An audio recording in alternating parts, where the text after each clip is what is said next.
Hey, what's up, everybody? My name is Jeremy Schumacher. I am a licensed marriage and family therapist. I'm the Jer in Wellness with Jer. Thanks for stopping by and checking out my channel.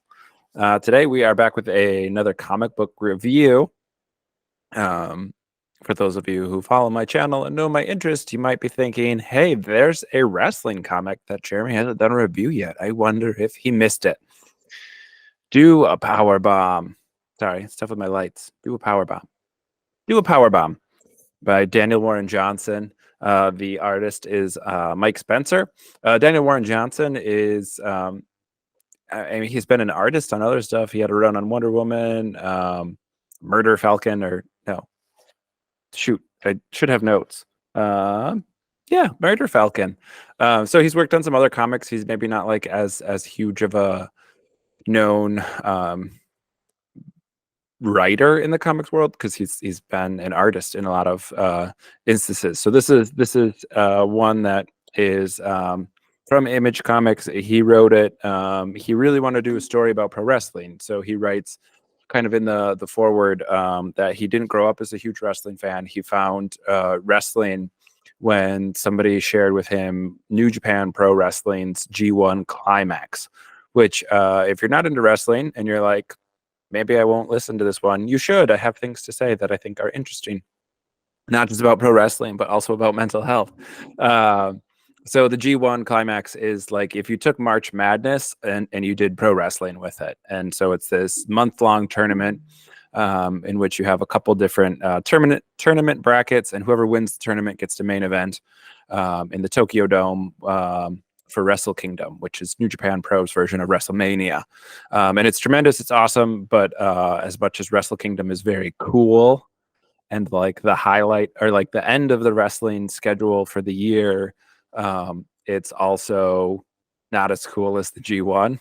So like the G1 is just a really big deal. Most people in pro wrestling, historically, the G1 has some of the best matches of the year. You just get the top guys from New Japan all having to wrestle each other over a month, and like magic happens. So it's really cool. It takes like the fun and unpredictability of March Madness, rooting for an underdog. Somebody goes on an unexpected spree. Some young up and comer has a really good showing, but you usually get like the big heavyweights. You get Kota Ibushi, Naito, Will Ospreay. So you get all the big heavy hitters in New Japan. Kenta is in it, Tanahashi's won it a bunch. Shinsuke Nakamura, I believe, won it before going over to WWE, and then of course Okada, who's always in the conversation for best wrestler in the world for the past decade plus. So it's just very cool. Wrestling is about storytelling, and so it takes the sports, the Cinderella run, the underdog, the upset. This person can't beat this. They get that nightmare matchup. Will Ospreay historically keeps losing to Lance Archer, who's not like who's a famous wrestler, but like isn't a big name in New Japan. He's just a big dude, and he's got Will Ospreay's number. So like you get all these things that happen in storyline where when you have predetermined outcomes, you can tell these really fascinating stories. So it's a lot of fun.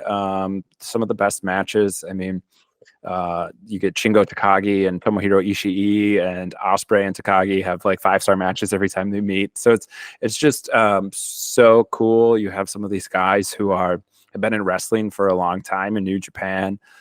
So Ishii is like just this 5'2", 5 feet wide type dude. He's the stone pit bull. He's just this old angry dude who headbutts everybody, and it's like delightful. Or you get someone like Jeff Cobb, who's maybe a kind of more of an up and comer, who's a Olympic wrestler who's gone to the Olympics for actual wrestling and is otherworldly athlete. He's this huge bulky dude who's doing moonsaults and stuff. Like, it's craziness.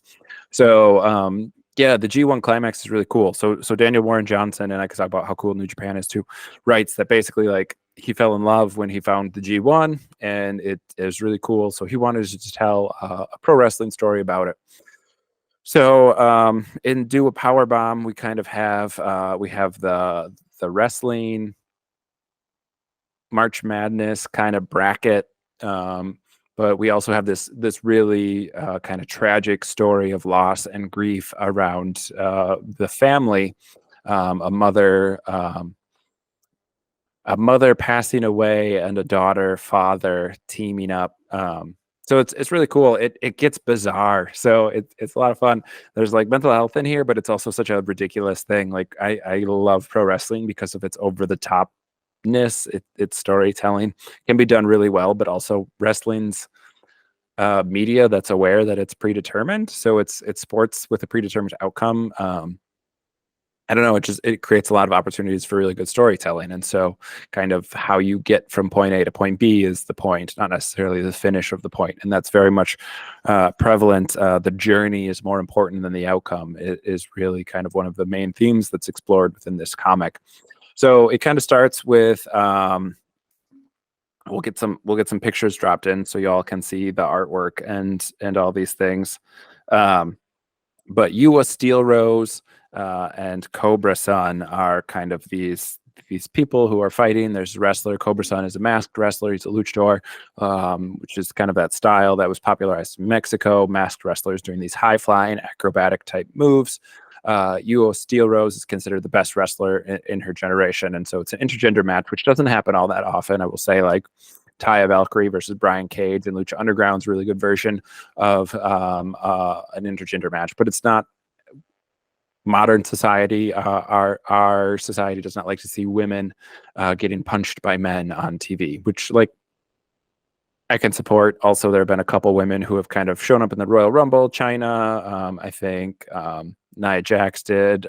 Rhea Ripley certainly could, and could go toe to toe with a lot of dudes. So I think if it's done well in an empowering sort of way, that it's equals meeting instead of like a dude taking it easy on a female, I think it'd be done well. But so basically, the spoilers, right? So I can talk about the story that happens. We learn that Cobra Sun and Yua are husband and wife. Something goes wrong in the match. There's a botch, is how we refer to it in wrestling.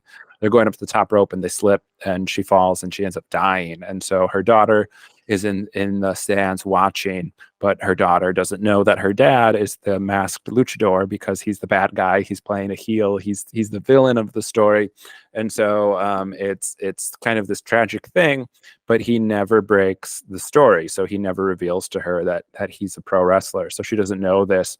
And where our story kind of picks up then is years later, in that he's kind of like fallen on hard times. He's doing these death matches, which in armories and school gymnasiums and backyard Walmart parking lots, these kind of like lesser venues. So he was a really big deal, and now he's just doing this death match stuff where light tubes are getting broken over him, and he's get thrown into chain link fences and hitting with a bat with barbed wire. And like again, wrestling is real in the sense that they're doing stunts live, so things can go wrong. They're doing things with chain link or barbed wire, like their skin is getting cut, they're landing on thumbtacks, like they're bleeding. That's real. It really hurts. They're jumping on Legos. That's a spot that's been popular over the past couple of years. Like the pain is very much real. The risk of something going horrifically wrong, taking a spot where you land on thumbtacks, absolutely sucks. Like you're getting a bunch of thumbtacks in your skin, but because thumbtacks are yay big, they're not puncturing any lungs, you're not losing an eye. Like something could go wrong, but there's very little risk. You're controlling the risk. You're trying to do things that look painful while being very safe, is how Bret Hart, who's one of the best wrestlers of all time, the excellence of execution, best there ever is, the best there ever was, the best there ever is, the best there ever will be, Bret Hart's catchphrase. So he talks about, like, taking a chop sucks because it's never going to win a match, but it actually really hurts, where the other high impact moves are things that are supposed to look painful but are actually quite safe. So it's choreography. It's doing stunts in live motion. It's ballet mixed with storytelling, mixed with sports, mixed with soap opera, mixed with live music show and pyrotechnics and everything. So wrestling's awesome. I've talked about it before in my Crimson Cage review. So Do a Powerbomb kind of hits a lot of that stuff. It's very cool. Cobra Sun has really cool gear. But yeah, the story is driven by this daughter father relationship, in that after Yua passes away.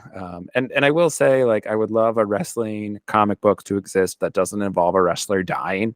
It happens. There are real risks involved in pro wrestling. Probably the most high profile case is Bret Hart's brother, Owen Hart, tragically died live during a show. Not during a wrestling match, during an entrance in which he was scared of heights. And because Vince McMahon is a terrible person and a douchebag, he kept making him kind of come in on one of those pulleys that goes across an arena. So he'd come in and then drop down with like a safety harness on, and something went wrong and he landed on the ropes or on the turnbuckle. And yeah, it's really tragic. And Owen was kind of a beloved figure in pro wrestling, just a good dude. AEW, All Elite Wrestling, does the Owen Hart Classic now is kind of an homage to him. It's a yearly tournament because of how the impact he still has in the wrestling world, even though that was 20 some years ago where he passed away. So in like looking up, there have been around 20, maybe 25. I found a list of 21 wrestlers who died in the ring. So it happens. A lot of those were heart attacks or cardiac arrest, which like in the 70s and 80s, I'm going to stereotype a little bit, but say like wrestlers weren't taking care of themselves. They were drinking, they were doing steroids, they were doing other drugs, cocaine, things like that. So really hard on the heart. Steroids are bad for your heart. Don't do drugs. Don't do steroids. And certainly throughout the 80s and into the 90s, like pro wrestling was not regulated. There was no drug testing. They Vince McMahon, again, just not a good person. Hopefully that Netflix documentary about him comes out. And there's a pro wrestling movie coming out about the Fabulous Freebirds, which is also just a tragic story in real life and pro wrestling. But yeah, I would love a comic book to not dip into a wrestler dies in the ring. That's in the Crimson Cage. That's in here. It has happened 20. I'm not dismissing the lives of those people. Even recently, recently in 2015, a luchador died in a match with Rey Mysterio, who a lot of people would recognize from his time in WWE. He's very famous, probably the most famous masked wrestler. That might offend some wrestling purists, but I'm going to say from a pop culture awareness level, Rey Mysterio is probably the most famous. And so yeah, just hitting his move, and the guy got whiplash. Rey Mysterio's finishing move 619, in which he grabs people between his feet, he swings them around with the Hurricane Rana, they land on the ropes, and that created whiplash, which actually led to a wrestler's death. Broke some vertebrae in his spine that created a cardiac arrest. So it's super tragic. There's risks involved in these things. There's things that can go wrong. There are injuries. There are people who break their legs, break their bones, have back injuries, need surgery, need to retire, et cetera, et cetera. There are real risks here. Would love to see a story that doesn't dip into that extra level of tragedy of someone dying in the ring, because I think it makes wrestling, I don't know, I think it diminishes, I don't know. I don't want to say it's like cheap heat. It diminishes some of like pro wrestling is dangerous, but also like these people are working very safely. There's so much about the profession that has changed to be safer and better. No, people aren't doing, other than Cody Rhodes, with some very poor decision making. They're not doing unprotected chair shots. They're aware of concussions. They try and limit blows to the head. So a lot of things that have been done to make it safer. So I think going and dipping into that extra tragic well of like dying during a match just doesn't, it's unnecessary. I will say, to tell a good story. Really big preamble to get us to the point of Lona, who's our kind of our main character, is Yua Steel Rose and Cobra San's kid. And so she and her dad aren't talking. They have talked very little since mom's death. The dad took that very personally, because he views it as his fault for having a botch during the match. It seems to be a genuine accident. It's not written as his fault, but he's struggling with the guilt. He can't talk to his daughter about it. And she wants to get into wrestling to honor her mom, and he's very adamantly against that. So his grief is prohibiting him from supporting his daughter. So they have a very contentious relationship. He, because he's well known in the wrestling world, because he's Cobra-san, he has prohibited anyone from training her. So she's not very good at wrestling. She keeps trying to get into the business, and nobody's working with her or training her, much to her chagrin. So all this stuff is tension in the story that we don't, that our characters are not aware of, because they don't know the whole story. So that's all like a good setting, like lots of meat on the bone there for storytelling. And then the story just goes insane because it's pro wrestling. So a necromancer who loves pro wrestling finds them and says, "Hey, will you compete in my tournament? Whoever competes in the tournament can bring someone back to life. I'm a necromancer. You win the tournament, you can bring one person back to life. So bringing back my mom." he's like Cobra Sun's like bring back my wife, but he's not getting into that. So he feels guilty, so he will support her in doing this tournament. And so like crazy then, right? Like we've gone from here's a story about a family, and now it's like an over the top thing, which like in the world of pro wrestling is fine. The Undertaker is the son of a funeral parlor owner. He's kind of a wizard. He kills people. He has supernatural powers. He can teleport. He controls lightning. Just a lot of really fascinating things. Bray Wyatt's another one of those supernatural characters who passed away recently, unrelated to wrestling. Some heart complications from COVID. Whole separate thing. Pentagon Jr. Penta Obscura. He's changed his name a couple times. That happens when luchador mythos a lot, where there's growth or character changes resulting in a name change. But Pentagon Jr. is basically like an angry ninja skeleton who breaks people's arms. Matanza Cueto in Lucha Underground ate people. He was a cannibal. He was the embodiment of an evil god. Like, Lucha Underground is the epitome of like wild and out there storytelling that makes sense in a pro wrestling setting. So so then there's this tournament in the series that's going on. I'm going to pull up the artwork's really fun. I mean, like it's very comic book, what you'd expect for a comic book, and it just pro wrestling goes so well with the over the top colors and everything. So we have Bang, which is a father-son duo of orangutans wrestling. Sun and Steel, who are our main characters. Pizza Party, the Knights of Rhine, Devil Doers, who are occultists wrestling, which is common. Shout out to the Dark Order. Pack, FISO, and Luchabots. Luchabots probably shouldn't have gone out in the first round, just saying. But like, so that's our March Madness tournament of tag team wrestling. And like, it's lovely. Like anytime a pro wrestler, maybe in real life, gets hurt or there's drama behind the scenes, someone can't wrestle, they have to vacate a belt and have a tournament. Like sometimes it's a battle royal that can be done really well, or there's the tournament for the new belt. And like in pro wrestling, it's because it's based in sports, throwing a tournament together to have this is just wonderful. So tournaments in pro wrestling are always great. Can virtually never have too many. The G1 is really the highlight. So Daniel Warren Johnson is, as a wrestling fan, he has all these cool nods to pro wrestling. He has the Shatter Machine, one of the best tag team finishers from one of the generational greats in the Revival, also known as FTR currently. So they have a Shatter Machine where one guy picks up another guy, hits a flapjack. So like you run at them, they'll grab you by the legs, lift you up. The other guy jumps behind you and catches you on top of his knees to knock you out. It's called the Shatter Machine. It's very cool. Some throwback moves to like the Heart Attack from Bret Hart and Jim Neidhart, who were part of the Hart Foundation back in the 80s and 90s. So like really cool stuff. Just some cool wrestling shout outs, Flying Knees, Tiger Driver 98. Spoiler alert again. Of course, there are spoilers. God makes an appearance by the end of the story, and he hits a Tiger Driver 98, which is just so cool. Basically, any move that Kenny Omega hits is in here, Snapdragon Suplex and stuff like that, because Kenny Omega's got the coolest moveset. So it's just very it's a delight for people who like pro wrestling and somebody who loves the sport. The storytelling as kind of an homage to tell a story about pro wrestling. All of that is very apparent in there. Shockingly, the matches all seem very short because the action in comic book form takes up more space than you would think. So it's kind of like hit a big move, kick out, big move. There's kick out at one, which in pro wrestling is one of the coolest things. Which is very common, very popular in especially New Japan pro wrestling, the fighting spirit of the wrestlers. So like you're down and out, opponent hits their finisher, you kick out at one, and then like the crowd goes bananas. The best version of it, I think, in American pro wrestling is the Young Bucks versus Kenny Omega and Hangman Adam Page.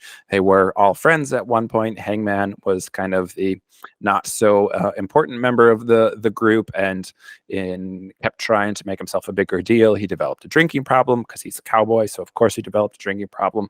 but he and Kenny Omega end up winning the tag team belts in front of the Young Bucks, who are the greatest tag team of all time. I don't think that's up for debate. People want to debate it. Like, they changed the industry in a way that no one else, no other tag team can ever talk about, by forming All Elite Pro Wrestling. And they're great in the ring. They don't have bad matches. So people can say they're spot monkeys or whatever, but whatever. The Young Bucks, greatest tag team of all time. And then their friends basically kind of sneak in and win the titles before them. So finally they meet, and the Young Bucks steal Kenny Omega, who's best pro wrestler in the world. They steal one of his former tag team partner, Kota Ibushi. Kenny Omega and Kota Ibushi were tag team partners. They were known as the Golden Lovers because they were each other's soulmate, and it was beautiful and lovely in a way that only pro wrestling can be, about two men who are oiled up in their underwear, and it not be overtly ridiculous. And there had never really been like a questionably homosexual or bisexual or queer tag team like that. That wasn't a joke. Pro wrestling is usually not very progressive. And so the Golden Lovers were really unique in a lot of ways, and very moving and powerful, and just two fantastic pro wrestlers. And so anyway, in this match, the Young Bucks steal the Golden Trigger, which is each member of the tag team takes their opponent's hand and then knees them in the head, where they're basically defenseless, taking a sandwiched between two knees. And because of Kenny Omega's unending love for Kota Ibushi, he kicks out at one, and like the crowd just loses it. So that's my favorite tag team match of all time: Young Bucks versus Kenny Omega and Hangman Adam Page. But like, kicking out at one is a ridiculous thing. So anyway, Sun and Steel is the tag team name with this father-daughter duo, and they end up losing.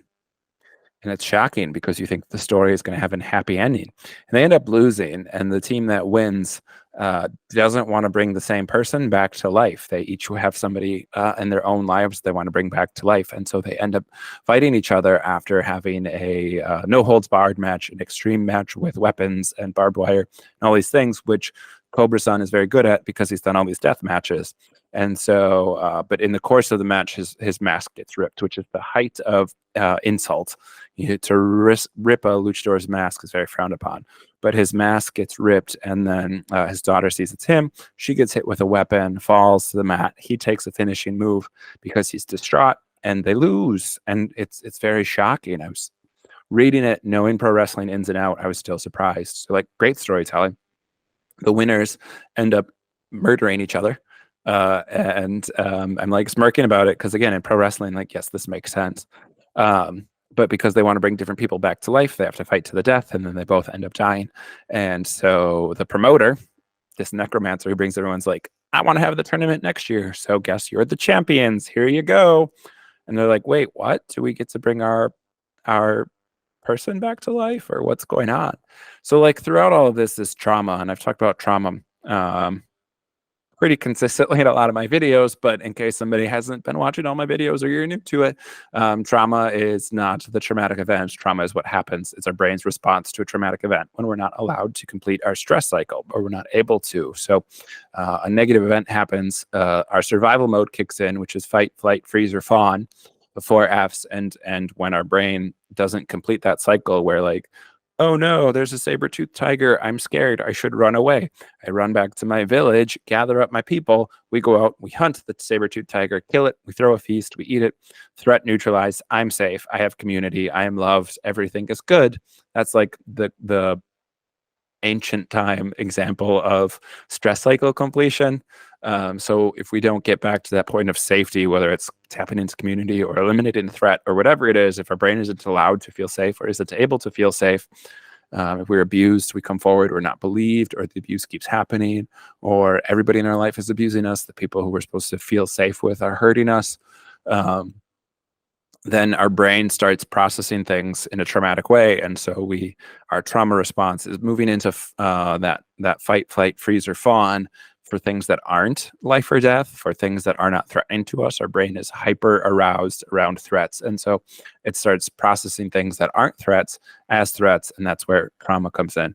So there's all this trauma in this book. I think it's in different ways. Each character is dealing with grief and loss through the storytelling of pro wrestling, and it's really fascinating. So the necromancer, also true of pro wrestling across the board, pretty much is a shady character who makes some promises that he can't keep. In the lines, in the famous ways of Paul Heyman not paying his ECW wrestlers, or Vince McMahon promising wrestlers things and then not doing it, or having hometown wrestlers be embarrassed in front of their hometown. Is like, he's just an awful person.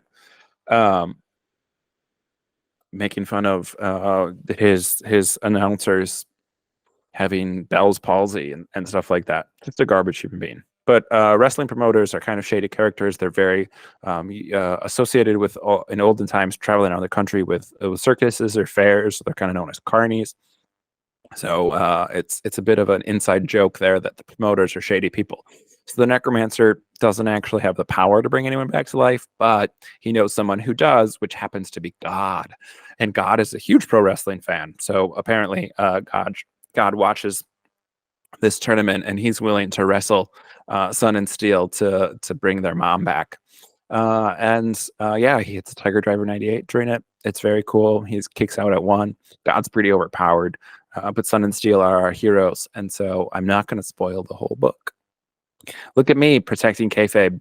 Kayfabe is the in-universe world of pro wrestling that you keep the storytelling alive by not breaking kayfabe.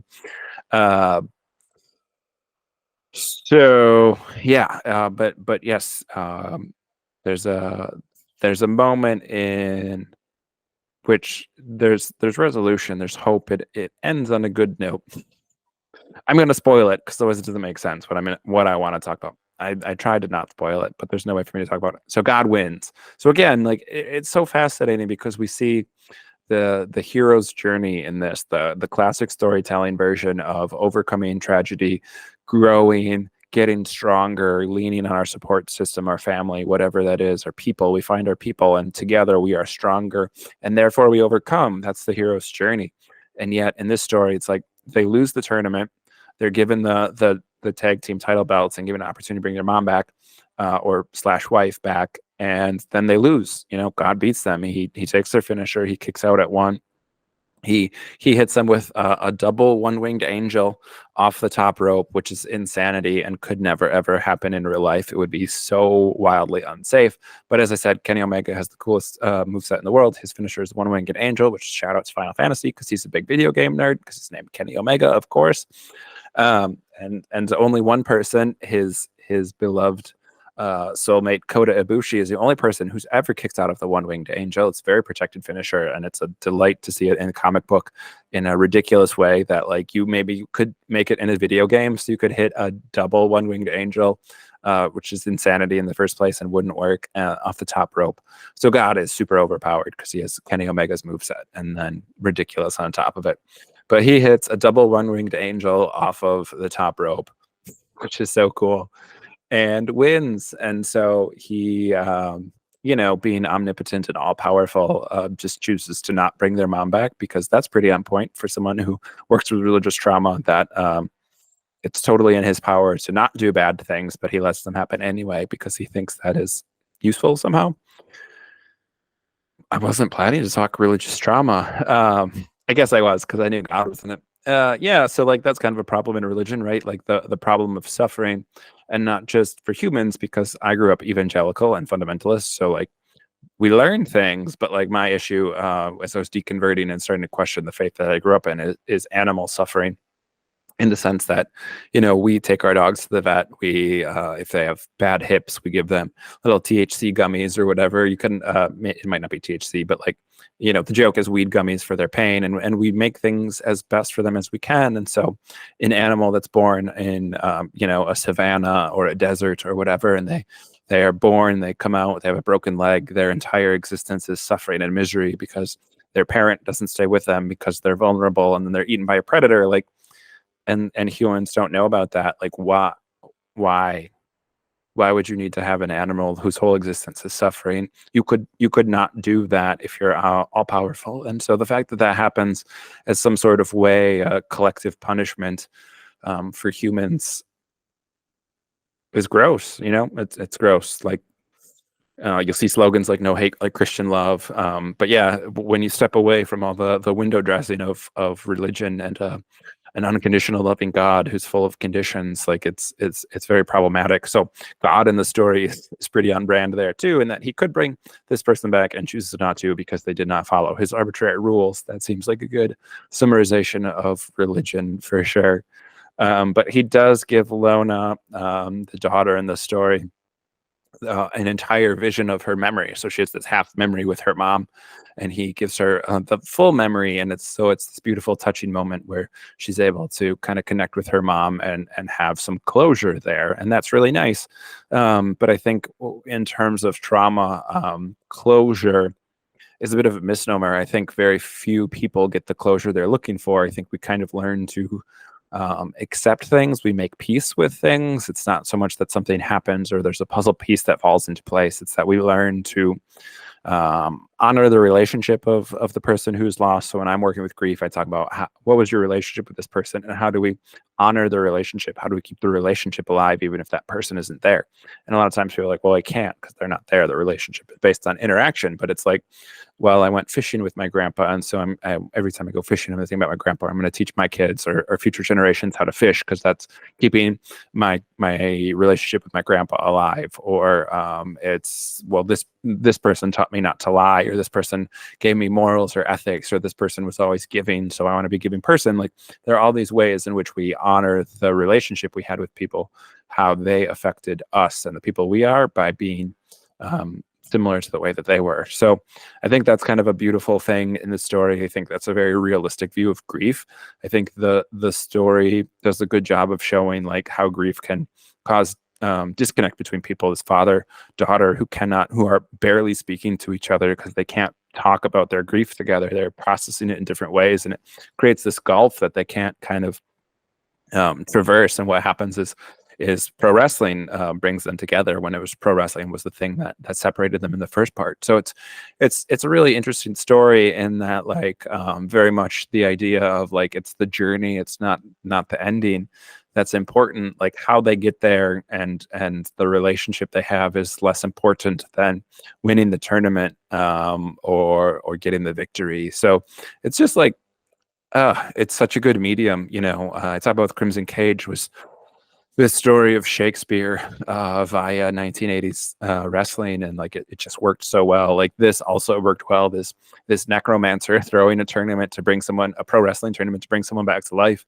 just works in a comic book format. Like, every storytelling beat, the action, the color scheme, all of it kind of flows together. So it's very niche in the sense of like, as a pro wrestling fan, I used to be embarrassed and not talk about it. And then when I started talking about it, it was like, oh, my guilty pleasure is pro wrestling. But like, nah, like if you like Game of Thrones, that's more fake than pro wrestling. Scripted television is faker than pro wrestling. Pro wrestling's more real than that. I don't have to be embarrassed about liking pro wrestling. Pro wrestling's awesome. Sometimes it's cringy and embarrassing, and there's been a lot of racism and homophobia and transphobia and capitalistic greed that has ruined pro wrestling. But at its base, pro wrestling is about storytelling, and it's a very good medium for storytelling when it's telling a good story.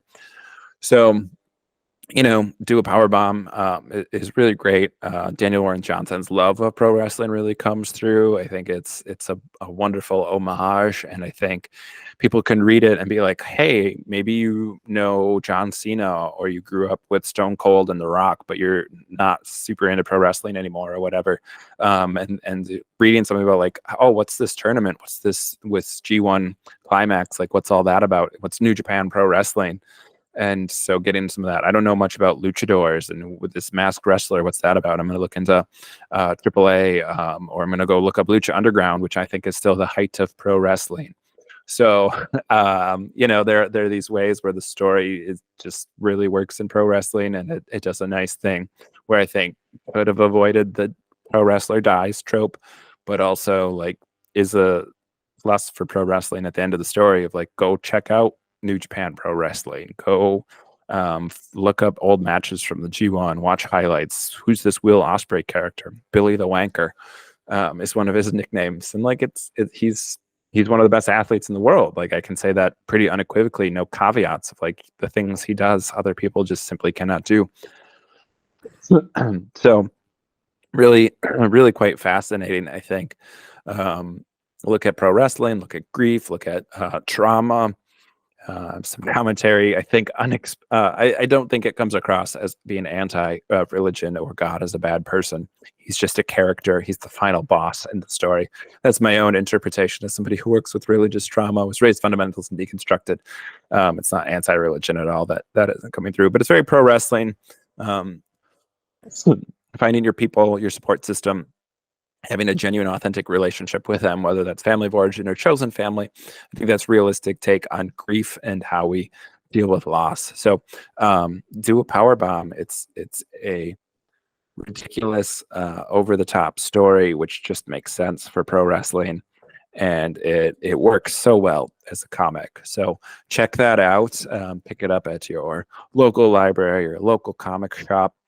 Support those. I always try and say support libraries, but also support local comic shops because they're small businesses. So very cool story. Do a Power Bomb by Daniel Warren Johnson. That's the video today. If you got other ideas for things you would like me to talk about mental health components in, pop culture, whether it's music, movies, shows, comic books, drop down in the comments. Let me know. If you love pro wrestling, drop down in the comments. If you think some tag team is better than the Young Bucks, you're wrong, but you're free to comment on that. Kenny Omega has the coolest moveset in all of pro wrestling. Again, you can disagree in the comments, but you're wrong. I'm happy to argue.